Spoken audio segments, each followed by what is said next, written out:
Hello and welcome to a game analysis of mine where I played an Elyrion game recently.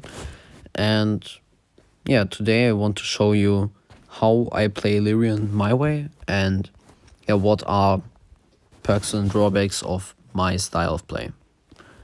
So first of all, wait a second, I'm going to change quickly to my view. I'm always doing a polytaur push. This is one of my favorite techniques. And what is important to see here, first of all, so I spawn completely in the center of the map. And I mostly play a pretty expansionist game as Elyrion, and therefore it isn't that advantageous to me. So I'm playing against 8 other people on a 900 tile dry lands map, and therefore I will have to go up against 8 other opponents, but on average everybody gets 100 tiles of land. So I will just say, okay, I will take a tribe that can expand quickly in my opinion and still be good in the early game. And therefore I'm playing Elyrion. So first of all I have a bit of unluck here and I don't fight a city with this warrior. And therefore I just train another one because I like a lot of units. And here I just take the city, nothing usual, and I am spamming another polytaur because I'm thinking here, well, I won't get any attacks for now soon.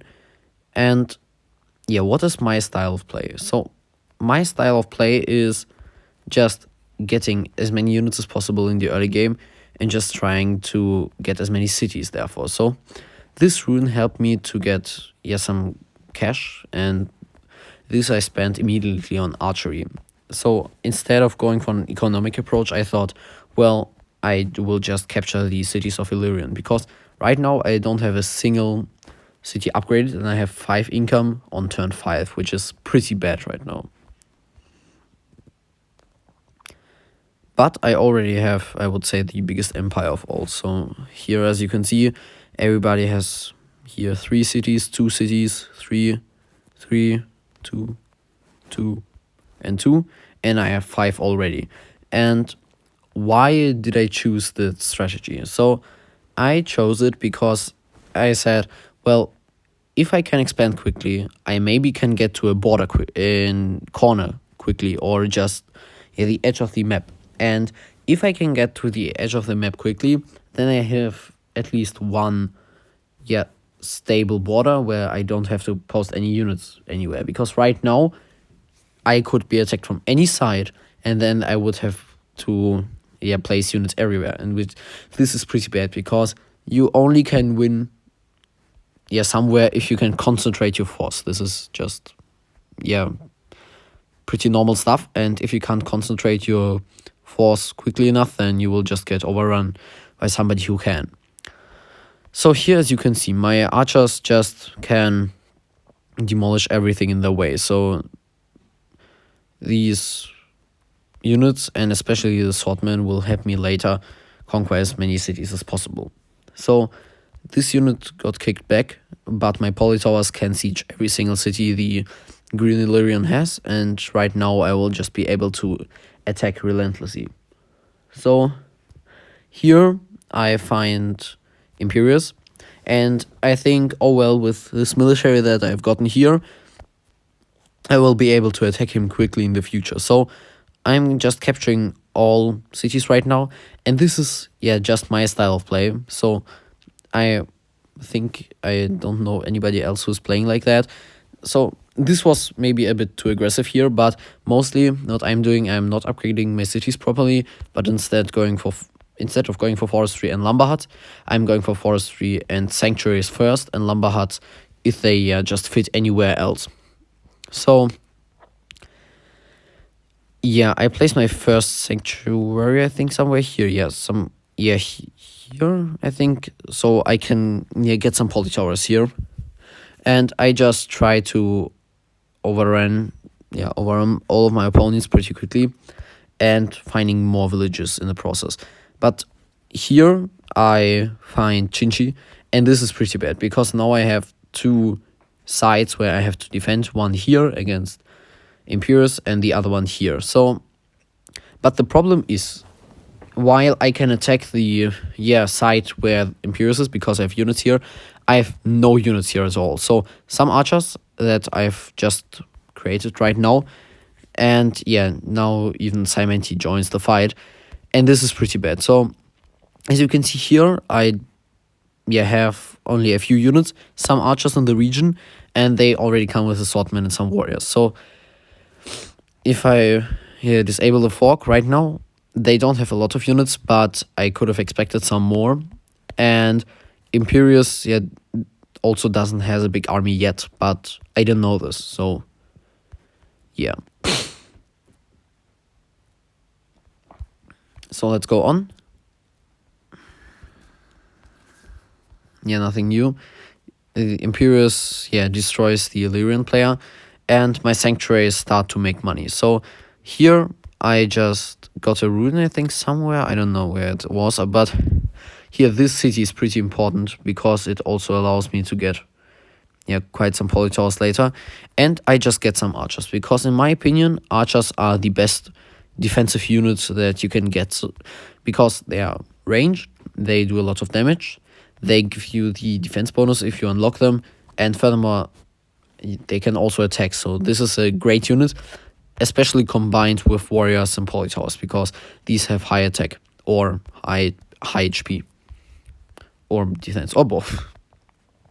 So here I just upgrade a ton of my cities, just get some lumber huts where my sanctuaries don't reach, so I don't destroy any polytower spots because they're pretty valuable to me. And here this city gets attacked, but luckily I can still capture it later.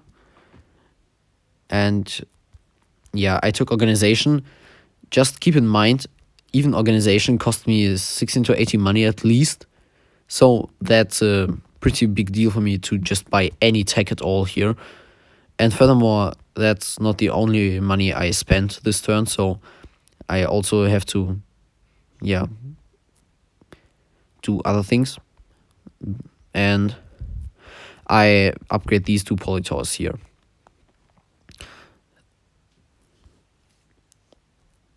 So yeah, I unsiege the city and go on to attack here. And I also take an explorer here. So why do I take an explorer here? Because I think it might unlock some valuable information to me. It wasn't that valuable, but it's okay, because right now this city then can get an explorer later, for example. Here I also take an explorer because I can see Omaji, so I will want to know more about him a bit. And I take an explorer here too, because I want to know more about Simenti. And this was a good thing, because right now I know that a giant here is with Chinchi, and he may attack me later. No, that wasn't on purpose, sorry.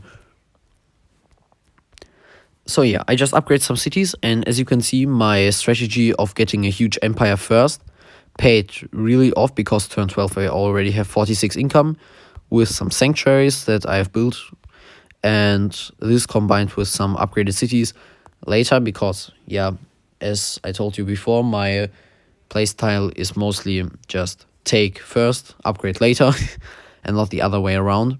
And therefore I don't have many upgraded cities, but I have many of them, just in general, but they aren't high level. So why did I took a city wall here? So this needs a bit of explanation to be understood properly.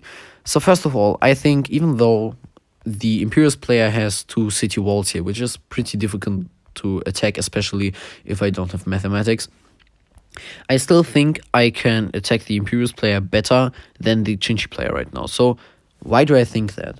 So first of all, if you can see here, there is no land up here anymore, like so a lot of land here, and therefore this flank is like mostly secure. And down here, the orange Elyrion, even though he is a bot, he likes me, and therefore he won't attack me in the near future. Therefore he is also partly secure flank. So he doesn't have a lot of units maybe, but he has enough to just defend my southern flank a bit. And therefore I can just push here in the center or north a bit, which I can't do here. So I could maybe attack straight through the center here and then maybe just take a Chinchi city or two. But the problem is then that, yeah, I don't have secure flanks. So on the one flank here is Chinchi, on the other maybe two, or an Omaji that is waiting to just destroy me completely.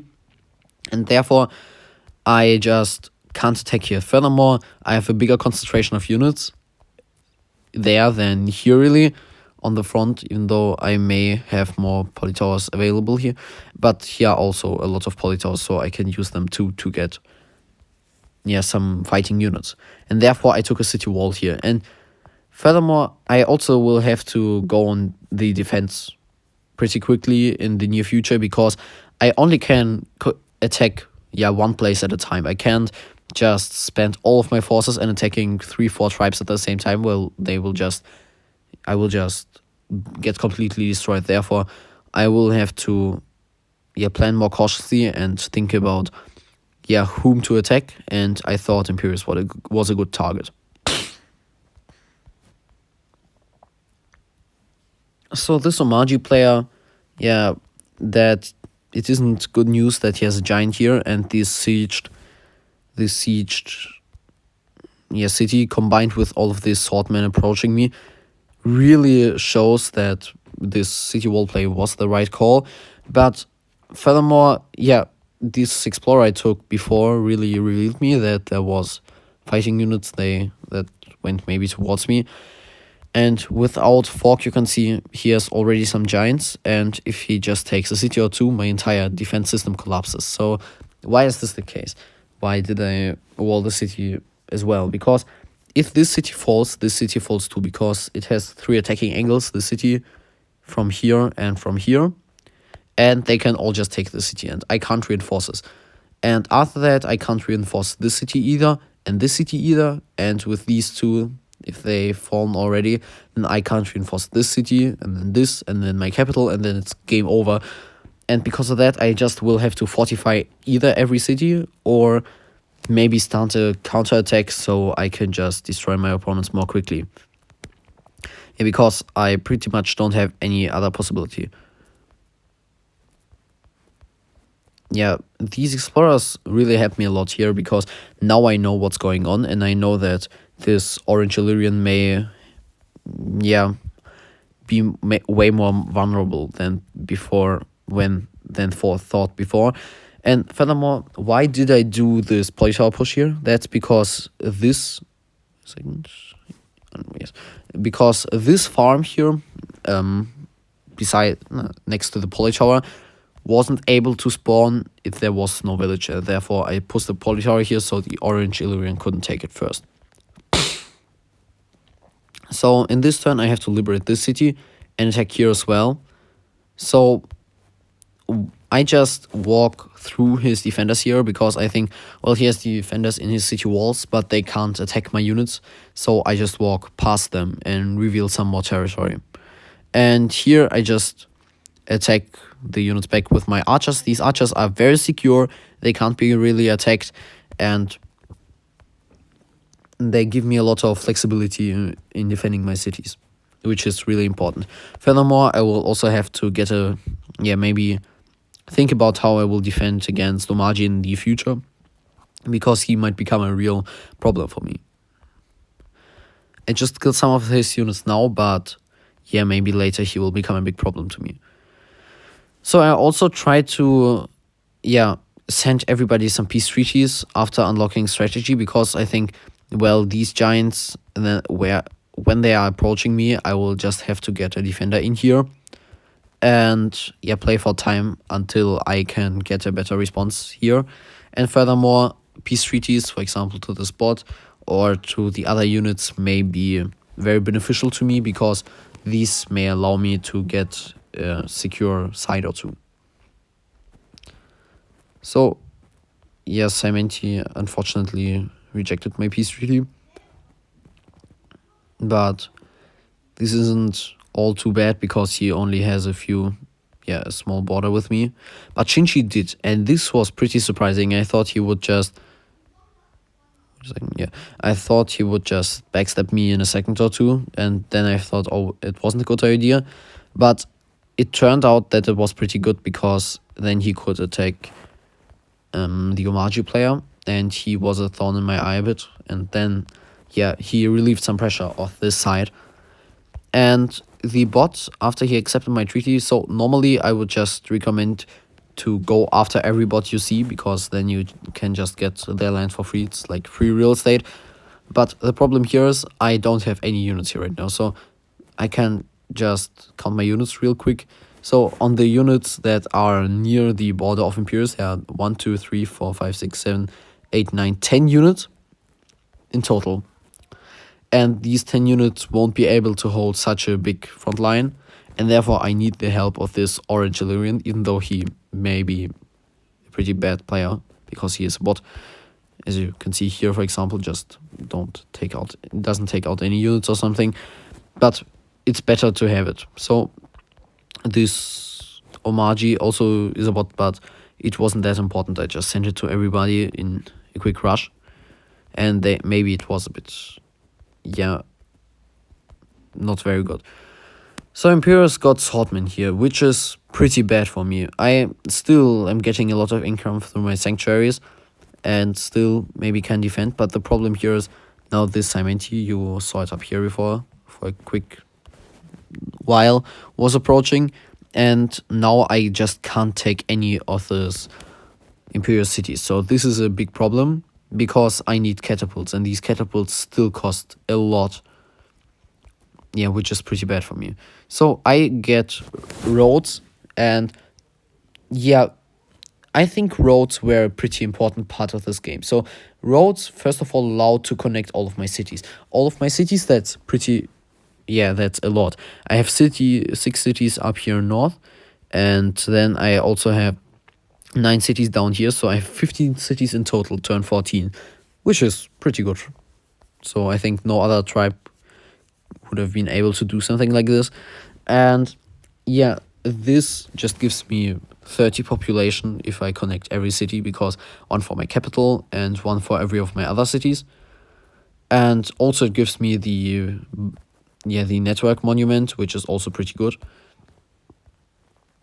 And as you can see, I'm just connecting every city and also getting it upgraded. So here the explorer reveals a bit of territory, of Simenti territory, and some unclaimed villages.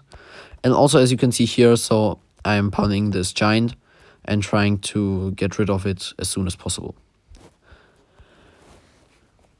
So these swordmen are a big thorn in my eye. I don't have any response to them right now, so I have archers, but these archers just die 1 hit from these, and this is pretty bad.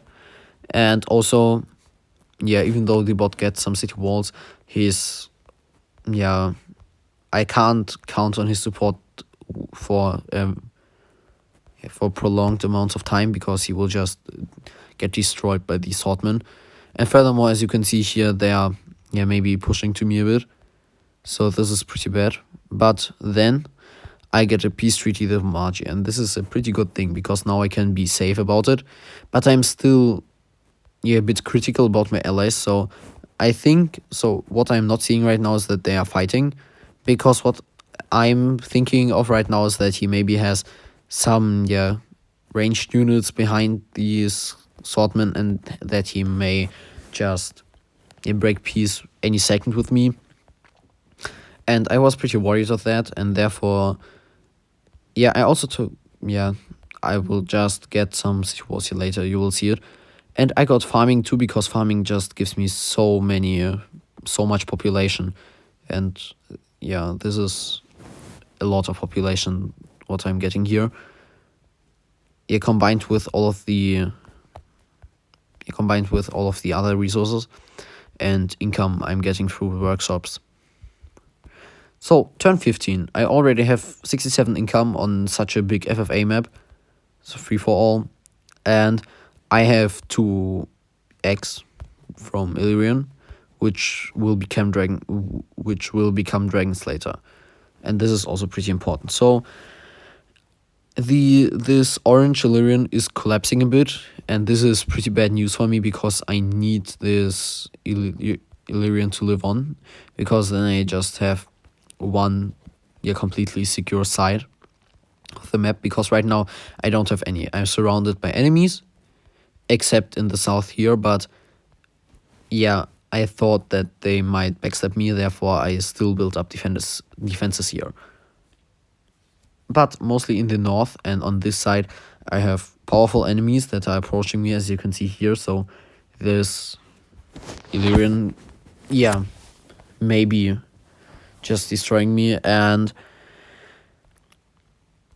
yeah, these swordmen, they are becoming pretty strong. So as you can see here, they are attacking all of my units. And this this is pretty bad for me, because after all of this time I still haven't built up my military in this area, because I was more worried about this thing and about this side, and therefore I neglected this a bit, combined with all of my resources spent on technologies. I had only very few stars spent here, and therefore after he has got so many swordmen, I became pretty worried that I may lose my northern portion of my empire here. So I just got some units here just as a deterrent first, and furthermore because the sanctuaries will just grow these units back after quite some time, and I will just I just began mass mobilizing all of my polytowers in the hopes that I could maybe get some good units here. And I also started getting city walls up here. So normally people advise you not to get city walls, because city walls just lose you 5 stars. But on the other hand, I think this was the right call to make, because here I don't, if you look at this from the perspective of Imperius, he doesn't have mathematics yet, and therefore what I saw from his perspective is he wasn't spamming lumber huts, he wasn't getting up any catapults, therefore city walls, I think, were the right thing. And city walls combined with defenders, which I had, and archers, made a pretty impregnable defense against all of these swordmen on their own. So I just also get a city wall here, because I think, as already shown before, if one of the cities may die, then all of these may just be lost. And therefore I think it was a bit of an overreaction maybe with this city, but otherwise I think it was a pretty good idea of getting city walls up there, because now I have a pretty good defensive perimeter on this side, because I have a triple city wall down here. So this Elyrion bot also gets some units, and this is good news for me, because the longer he is holding on, the longer I have at least one secure southern front, and this is pretty good, because I don't have to worry about it and just have to concentrate myself on this onslaught of unit that is coming from this Cementi player, and this becomes pretty heated soon. And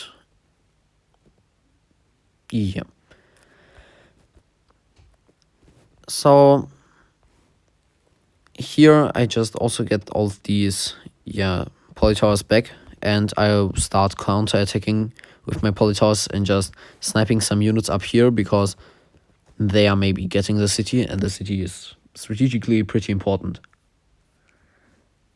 Also, I'm moving up all of my future dragons, and this Cementi also is a big threat to me, because this Cementi combined with this up here may just easily overrun me if I don't have the right defenses.